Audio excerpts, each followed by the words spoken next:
has come out, and Slade and Gretchen put out these beautiful posts of like, he'll be forever loved.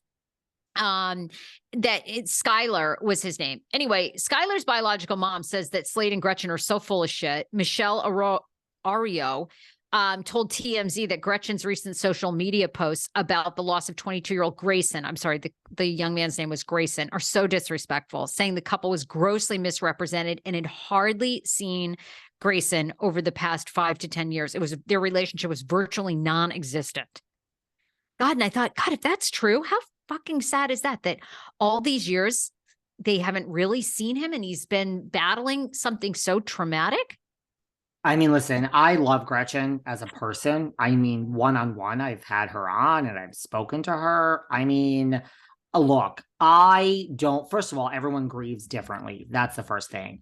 Would I ever post my mother's death, my father's death, a brother, sister? I would never share that with anyone. I would never post a personal death in my family on social media, but that's just me. So I will never do hey guys, I have bad news and please, respect my time and, say a prayer for my mother. You didn't fucking know her. So I would never share any of that with any of you. Sorry. However, most people in the public eye do. So I don't fault anyone. I think people grieve differently. I really doubt she's implying this was for sympathy. I doubt it. I think it was, to me, it seemed very heartfelt. And sometimes if you don't see people and they pass away, those are the most, and I don't even know if that's true. I'm just saying those are the most complicated deaths because now you have all sorts of guilt associated with that of why couldn't I have seen this person more? It only takes an hour out of the day, but I mean, you can't reverse. So it's sometimes when you have a complicated relationship or you weren't really present as much as you maybe should have been, it's almost like it brings up more issues when the death occurs. You do know that's true, right? Yeah. And when people die, emotions are so high, right? I mean, when my own dad passed, I can remember my mom having issues with my grandparents. I mean, it's just so emotional on so many levels. Michelle added that she had to hire lawyers to get Slade to cough up child support payments, claiming he still owes $152,000 in child support. Michelle has apparently lost her home, business, and life savings trying to take care of her son, Grayson, with this rare cancer. There is a GoFundMe set up. I mean, that narrative was out there before, though, as well, as far as this goes, just for whatever that's worth. $32,000 has been raised of the $75,000, the memorial fund for Grayson Smiley. I don't know. No, I don't know. I know but doesn't sound great.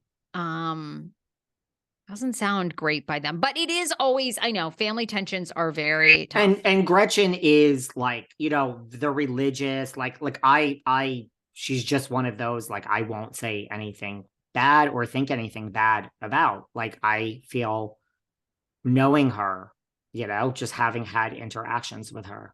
I don't know if knowing is the right word. We're not best friends, but we correspond. I mean, I could text her right now and she would respond. I mean, that's just, I think it's, well, yeah, hit her up. Hey, girl. Hit her up, David.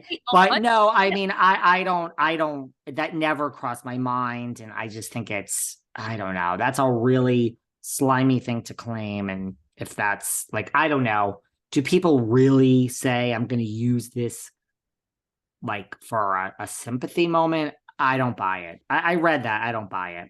Oh, and by the way, speaking of the OC, there's all Heather Dubrow, the queen of the OC people. Love you, Heather D. I mean, she's the only one who's really classy and nice. That's not true. Meghan King is wonderful. She had a party, I guess, and Tamrat and Shannon Bedore with her Ozempic and isn't it so obvious that she's on Ozempic? And there's another rant for another show. But this is what drives me insane because Shannon Bedore, I believe, who again denies Ozempic, but I don't believe it for one heart because she's yo-yoed. Nobody is losing this. Shannon has never been this thin. I'm sorry. I am on it. I know it doesn't exist. I mean, Emily Simpson too is saying she's with this trainer or whatever. I just don't. Shannon's like never been this thin. I'm sorry. There's all of a sudden this shot that everybody that is your best friend, sister's, mother's on, and you're not taking it, and you just happen to be healthy and now losing weight. I don't buy it. Go on. I just know what bothers me, but I was looking to confirm this, is Shannon, I believe, sells all kinds of supplements and, you know, things that, again, it's always loosely put. The sister wives do this where they have various, you know, like health-ish. And what happened to Shannon Bedore's meals? Like, remember she was selling those meals? Well, this is why Bethany Frankel says, you know, there's businesses and there's real businesses. So, yeah, no, I mean, listen, in Shannon's case, that is a valid thing that she wouldn't like be able to cuisine. That she wouldn't be able to admit that she was on this because of her business. I didn't even think of that. But again, you know how I feel about people not admitting the truth. Just admit it. Just admit it. Do I know that she's on it for a fact like some of the others? No, but she is. But Heather Dubrow at a party and she didn't invite Tamrat, Taylor, or Shannon and her Ozempic. So looks like maybe it'll be a good season. Why would Heather invite you guys if she's not getting along with you to like an actual party when filming doesn't take place? Why are we even talking about this? Right? I mean, yeah. I'm not inviting anyone to my party that I film with that, you know, I don't know. Sure. It's a job. Like, what's wrong with keeping it separate, especially if I don't like you, you know? Okay. I'll hear from all of the haters now that don't like Miss Dubrow, but I am unapologetically team Heather Dubrow because IRL, she's nice and wonderful. Anything else that we have to talk about, or is it time for you to get back to your sister wives? It's time for you to get back to your sister wives, your 1,000-pounders, your love after lockups. You know what you're not getting back to? What? Your MILF Manor, because ain't no one talking about that anymore. My God. I just had April Jane on my show from MILF Manor. Very lovely, but I do not believe we're getting a season 2. You're right. Crickets.